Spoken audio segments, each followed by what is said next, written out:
Hi, I'm going to show you some basic wheel throwing stuff to get started today. Once you have it turned on, you want to make sure that your wheel is going counterclockwise. Go ahead and press down on the foot pedal and make sure that it's going counterclockwise. If it's going clockwise, see what switch you can flip on the side of it to change the direction and have it going counterclockwise. You'll also notice that you can set the speed with the foot pedal, and then if you lift your foot straight up in the air, you can take it off of the pedal and it will still keep going even if you're not actively pressing on it. You should also have a few bats, and a bat is just a round board that's designed to fit on top of the metal wheel head. The bats you have might be slightly different than this one, and this will help as we get to the end, especially with larger pieces. You'll be able to pick up the wet, freshly thrown piece right off of the wheel head on this kind of removable tray of a bat and set it down, and you'll be able to throw another one right afterwards. I'm gonna open my bag of clay, and I've been keeping a wet rag on my clay inside the bag so that it stays soft. I notice after a week or so the clay can have a tendency to get kind of stiff in the bag. So I'm gonna get down to this solid clay that's fresh off of the square loaf. Cut some of this other previous stuff away. You can see the air bubbles that were in this clay that I worked with before, and I certainly wouldn't want to throw with clay that had air bubbles like that in it. You want to cut your pieces of clay in a relatively solid chunk and then pound out the corners so that they're round balls. Don't cut your clay in a slice and then roll it up into a ball, because I've just trapped a series of air bubbles inside here, and when I go to throw with this clay, I'll encounter blisters in it. Instead, start with a solid chunk of clay that you have cut fresh off of the square loaf, or clay that you've wedged up thoroughly from a previous working session. I notice sometimes when I pound it into a ball, it might start to fold over on itself a bit, and I want to try to avoid those divots or indentations. Okay, I have 3 slightly different size balls of clay here. These are all within the range of what you might want to start with. I like to choose a ball of clay that can easily fit in between 2 cupped hands like this. You might also put a damp towel or an extra piece of plastic over the other balls of clay because I don't want them to dry out. Okay, I have my water container here, and you want to have your water container really close to the wheel head. You want to have it so close that you can just reach into it and douse your hand into the water without having to stretch very far or without even having to think about it. And I take all the tools that I'm going to be working with and I just put them into the water. It can be helpful if you get the bat head slightly damp before you attach the clay onto it. I like to go ahead and get it damp and then sponge it back off so that it just has kind of a damp surface, but there's no actual standing water on there. Sometimes before I throw it down, I'll just take a finger and I'll make an X in the middle of the bat head. Throw it down. It should be stuck. Mine's kind of slipping around a little bit. It's not stuck. This might happen to you also. When that happens to me, it's usually a sign that the bat is too wet. With a dry sponge, I'm gonna come get some of that extra moisture off. Throw it down hard.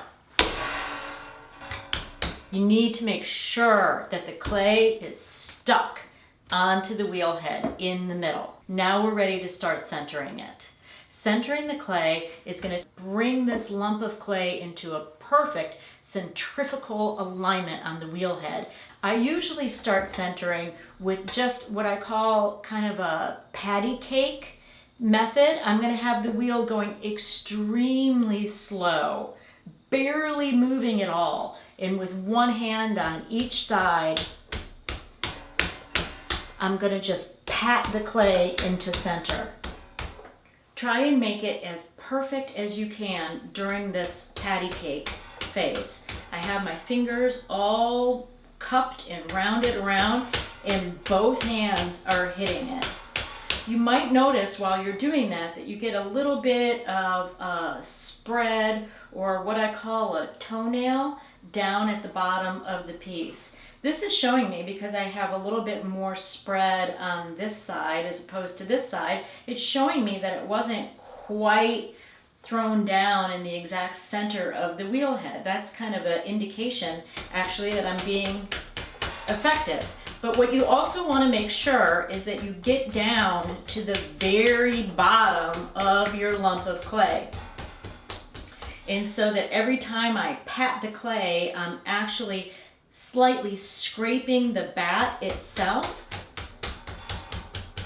I don't want to have a lot of spread or a very big toenail at the bottom of my clay.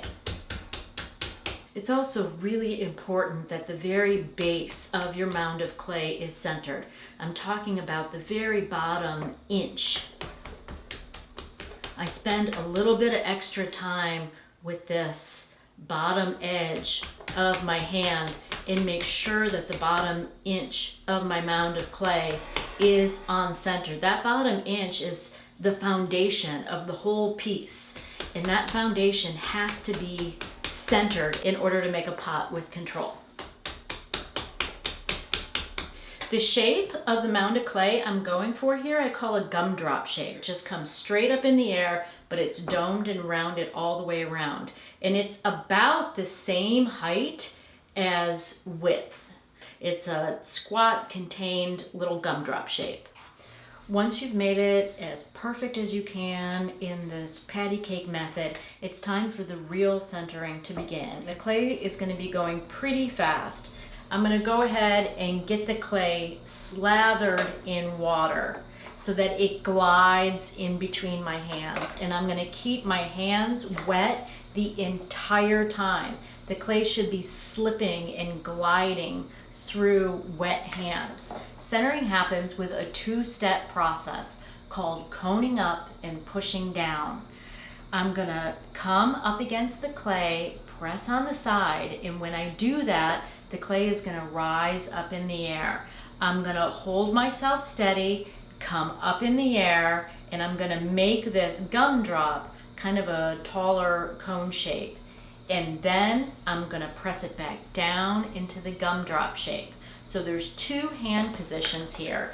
The first position for coning up, I hold the heels of my hands together and I'm gonna press against the clay with both hands. My hands are at the bottom, or if I'm looking down on this, my hands are at the 6 o'clock position. Keep your hands together the entire time you're coning up. Don't separate them, keep them locked together. I also have my arms in against my upper torso. My upper arms are locked into my rib cage. My elbows are pressing into my abdomen and the heels of my hands are together. This is a stable position. If you start to let your arms separate and your hands separate, it's a lot easier for your upper body to move back and forth, which you don't want. You want to stay locked and clenched still. Also, my forearms are pressing against the splash pan on my wheel. Now, this might be different for your wheel. Your splash pan might be at a different height, but somehow you want to brace your arms. Some of you might be able to brace one elbow against your thigh. If you can do that, that can help stabilize your arms too. I always like to get my knees or my thighs in against the wheel like this. This is a much more stable position. So with the heels of my hands together, I'm going to start down at the very bottom. You can see on the wheel head how I'm scraping the bat with the bottom part of my hand. Now I'm clenching my upper body and I'm slowly coming up in the air. And as I get up to the top, I'm tapering off my pressure and gently release pressure when you come to the top. You can see at the top, it's very uneven. The top has a noticeable slant to it, and that's evidence that my coning it up has been successful in making it more centered. That's some of the irregularity over there that I've worked up to the top of the mound of clay. That's what we do when we cone up. I'm going to get some more water on here, and now I'm going to push it back down into the gumdrop shape. To push it back down, I make a fist with my right hand, and I'm going to use this bottom part of my fist on the top of the mound of clay. My left hand stays where it was before, back at 6 o'clock. Actually, through this whole centering process, my left hand doesn't really move at all.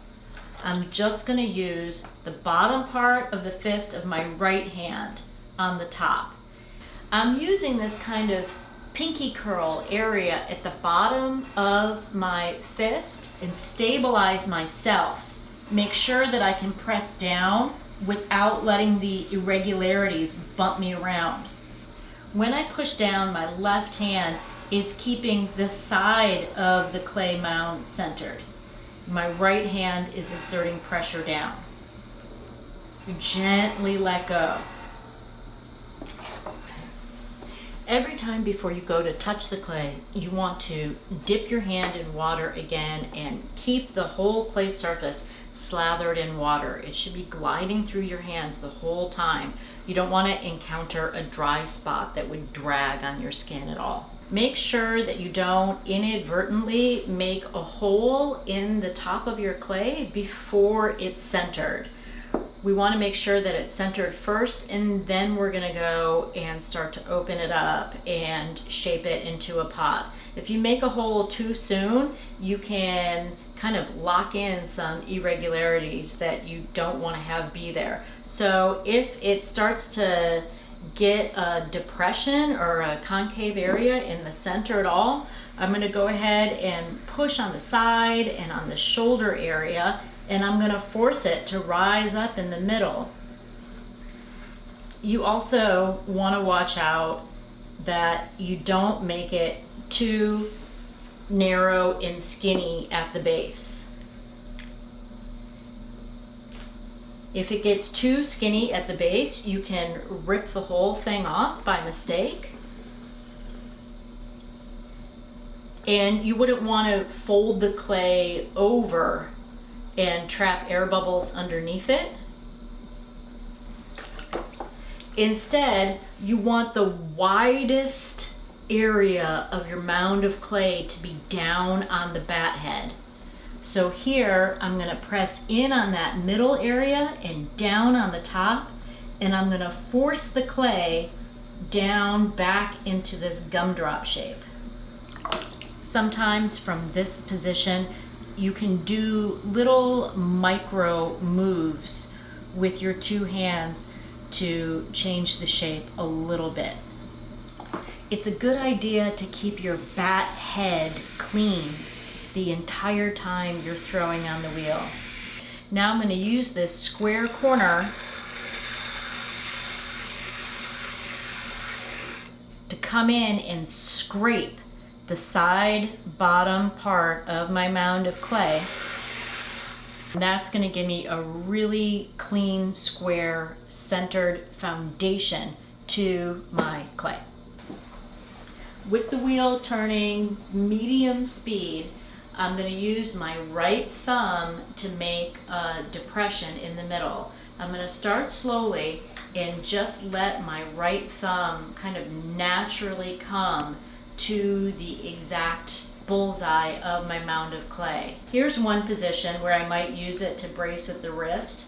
Another position for my left hand might be on top of my right thumb like that. My left hand is always going to be in contact with my right hand throughout this entire process. As I start to go down, I'm going to get some water in the hole also, because the clay in there is dry too. Start the hole slowly, because you want to make sure it's exactly on center. This mound of clay is about 2.5 inches tall, and I've gone down about 1.75 inches. I've left just enough of a floor in the bottom to keep a solid base on this. Now is a good time to stop the wheel, and I'm going to measure the thickness of that floor with my pin tool. I'm going to take the pin tool and pierce the floor all the way through, so the tip of the pin is hitting the bat head right now. Then I'm going to take my index finger and run it down the pin shaft, stopping my finger at the level of the clay floor. I'm going to hold it in place and extract it, and I can see how thick the clay floor is. This is about 1/2 inch thick. Don't make it any thinner than that. But if you have closer to a full inch of clay, then you know that you can continue going down more with your thumb and make your hole a little deeper. I'm going to start again with my thumb of my right hand.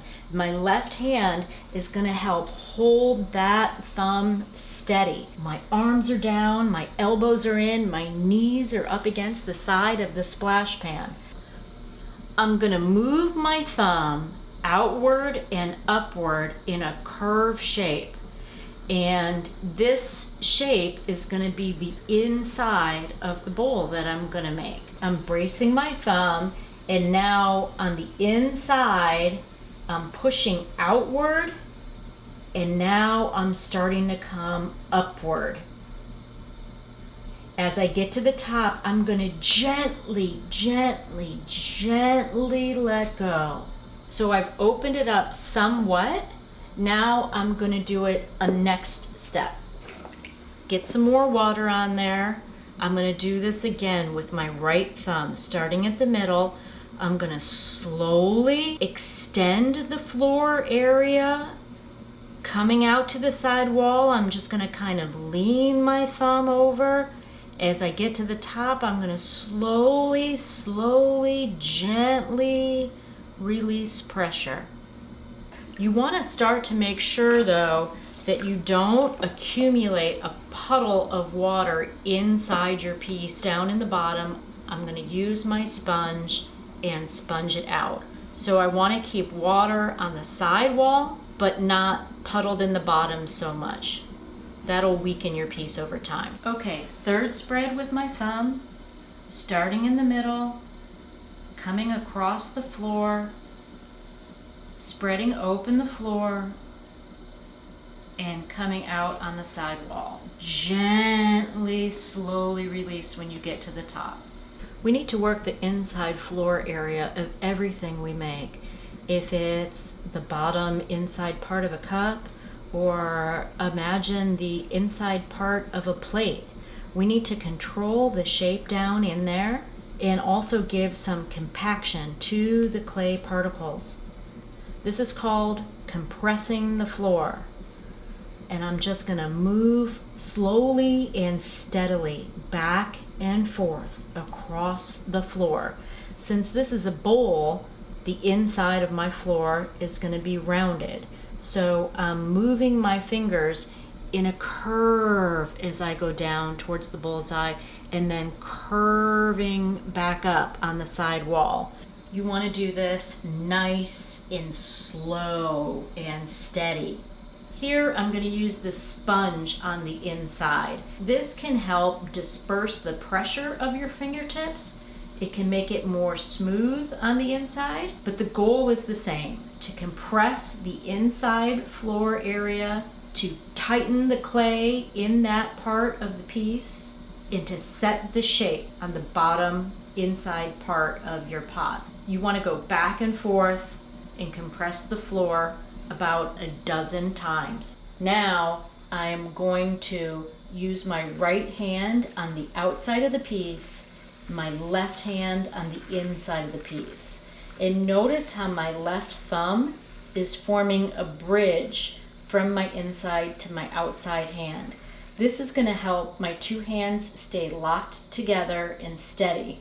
I think of my two hands as like a pair of pliers, and this thumb is like the joint on the pair of pliers that holds the two ends of the mouth together. You want to keep your hands at the 3 o'clock position. So looking down as if this was a clock face, 3 o'clock is over here, and I'm going to try and keep my hands at the 3 o'clock position the entire time. Keep your thumb bridged across the rim to keep your left hand and your right hand working directly across from each other the whole time. You want to feel the pressure response from one hand onto the other. You don't want one to be pressing up here and the other one back here. You want them to stay directly opposite from each other. I like to pull the clay up holding the sponge in my right hand. I'm going to hold the sponge on the outside as kind of like a pad in between my fingertips and the clay itself. This is my starting position for doing a pull. With my inside hand, I'm going to gently trace across the floor. My outside hand is getting ready to pull up in the air, and now my two hands are pressing against each other, and I'm going to slowly come up in the air with a gathered bulge of clay in between my two hands. As I get to the top, I'm going to gently, gently, gently release. I'm going to do a second pull now. Again, my left fingers are starting in the exact middle, and they're going to start by sweeping across the floor, tracing over that curve. My right hand is on the outside, getting ready. It's starting with the sponge literally scraping the bat. Right about here, I'm going to start to slowly lift up off the table in the direction, the curve that I'm bringing my hands up in the air. I'm setting the shape of the bowl right now. Super gentle when you get to the rim. Very gently when you release. This pull might be the last one. My two hands are directly opposite each other. I can feel there's still a little bit of extra thickness at the bottom, and I want to bring that slowly up, up, up, making the piece a little bit larger. I'm going to do some moves where I change the shape of it by pushing out with my inside hand. So I'm using more pressure with my left fingers now, but I'm meeting that pressure with the sponge. I put a little bit more of a curve. I'm going to coax the shape a little bit more curved again, pushing out, rounding the wall, gently coming up and releasing at the top.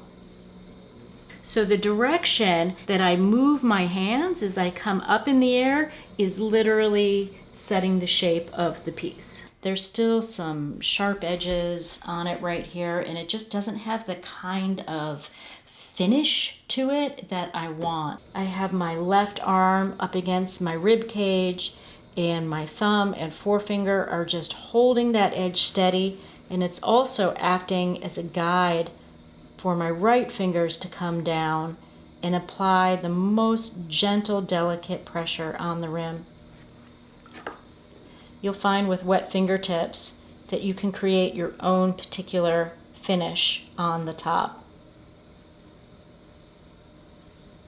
A good smoothing tool, if you want to make an extra smooth finish, is to use just a little piece of plastic from a trash bag.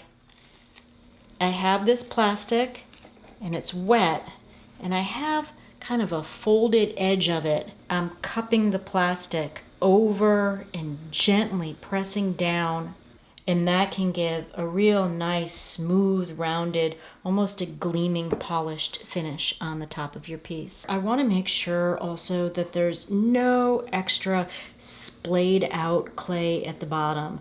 Here I'm using my fingertip to just dig in, kind of a square finish down there. You can also use the square corner of your wood rib to kind of dig out a clean finish down there at the bottom. That's going to help me remove it from the bat. I'm gonna lay down about a half a cup of water on one side of the bat. With your thumbs, keep the wire down on the bat head and then cut that water underneath the pot. Usually you have to do this twice. And then I'm gonna use my hands, slide it off the edge of the bat onto my other hand, that's gonna lift up.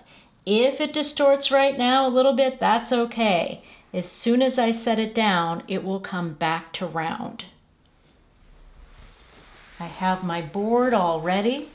There's a real tendency to want to touch the piece right now and take care of a little glitch or fix an area, but don't touch it now. It will never be more clean and pristine than it is right now. If you do feel like you need to fix or touch something up, wait for the piece to get cheese hard first. After you're done with cutting your piece off, you should have something left on the bat head that looks like this. I'm gonna sponge this extra water off because my next piece of clay won't want to stick on that. But I have this center pad here left from the bottom of the first one, and that's actually a great pad to stick the next ball of clay on.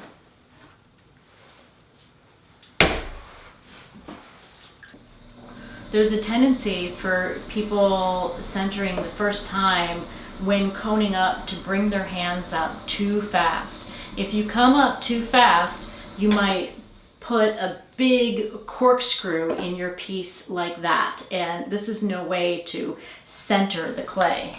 Let me go ahead and push this back down and show you again the slow speed at which you should bring your hands up in the air, gently releasing at the top.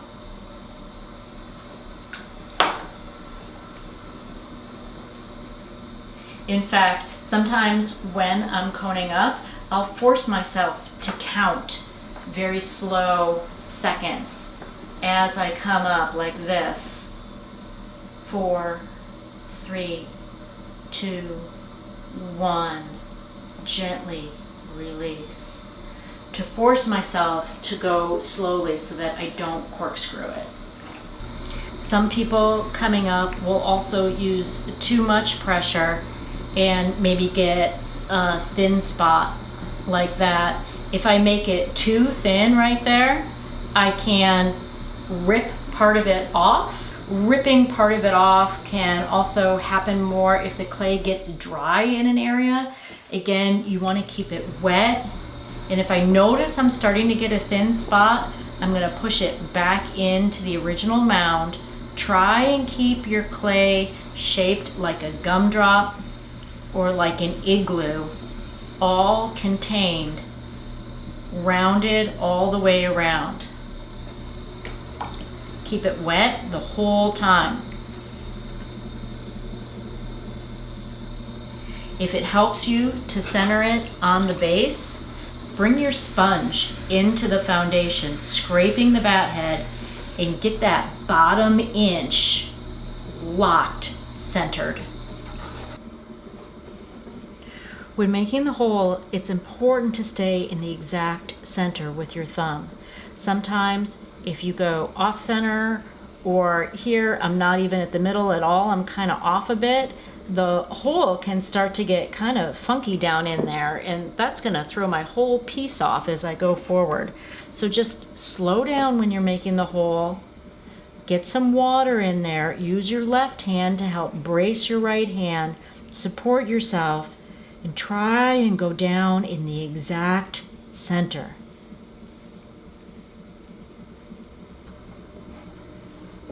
Oftentimes when people spread the hole open, they come out with their thumb too rapidly and they corkscrew it kind of like that. Instead, you want to slow down, hold steady. Use your left hand to support your right hand. Use the whole bracing power of your upper torso to help hold your thumb steady. From the bullseye, slowly sweep across the floor and come up and out, making a small curve. Brace your forearms against the splash pan if it helps. When compressing the floor down in there, a lot of people will also move back and forth too quickly. Instead, you want to slowly go back and forth across the floor from the bullseye, gently sweeping up to about the midpoint at the 3 o'clock position, compressing the clay. You want to do this slowly back and forth about a dozen times. I'm setting the curve on the inside floor of the piece. Hold your right hand steady with your left hand. Slowly come out as I approach the midpoint. I'm gently releasing pressure, and then I'm applying pressure as I come back in, curving across towards the bullseye. When pulling up in the air, some people will have a tendency to use too much pressure and to maybe move their hands too quickly. That usually looks like some kind of crazy spiral action like this. It can be hard to recover from.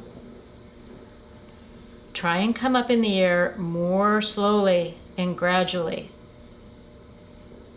To try and fix that deep gouge of a spiral, I'm actually going to go over this backwards. And I'm using more sideways pressure with my sponge and my finger to try and iron out that spiral instead of digging in with my fingertips so much.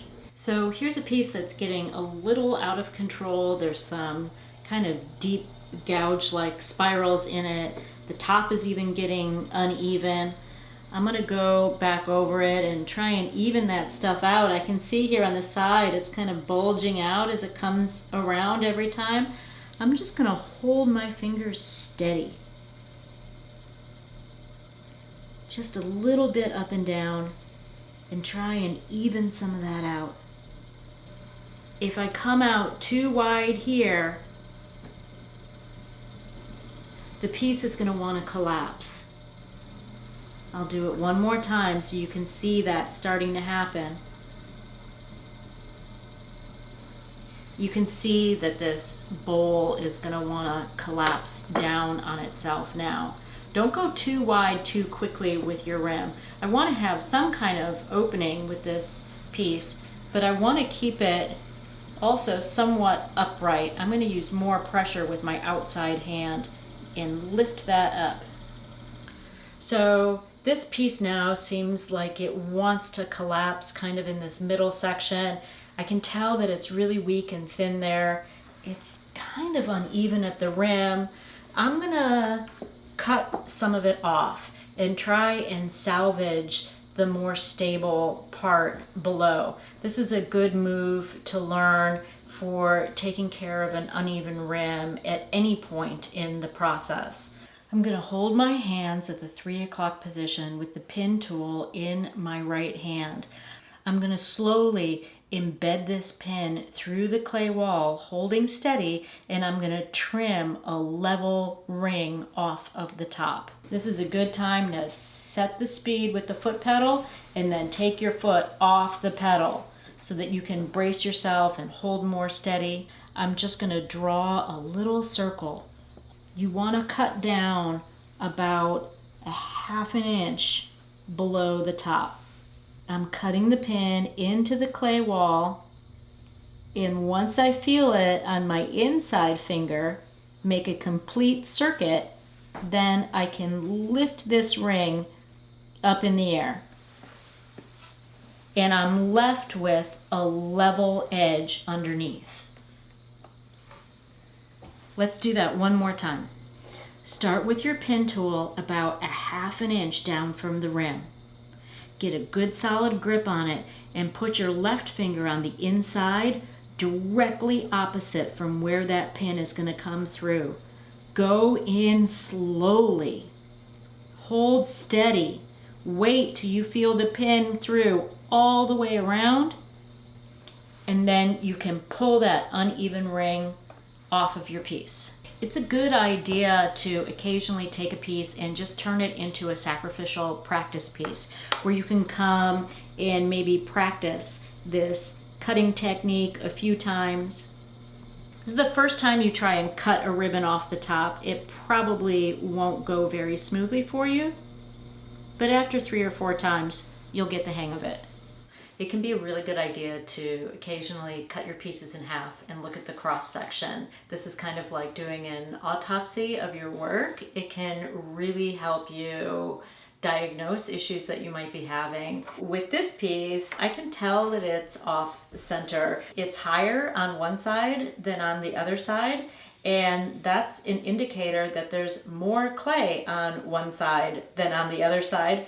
You can also see on the inside of the piece that it's very uneven across the floor. There's a noticeable divot right in the middle, and it comes up away from that divot in an uneven way. There's some noticeable deep spirals and gouges going on, and it seems like the transition area from the floor to the wall has some unevenness to it. One problem with having a divot right in the middle is that becomes a point where water can collect and gather in the piece during the throwing time, and that can cause a crack later as the piece dries. So you really want to avoid a divot in the center like that. Now, when I cut it open, it will give us a different view on some of the problems with this piece.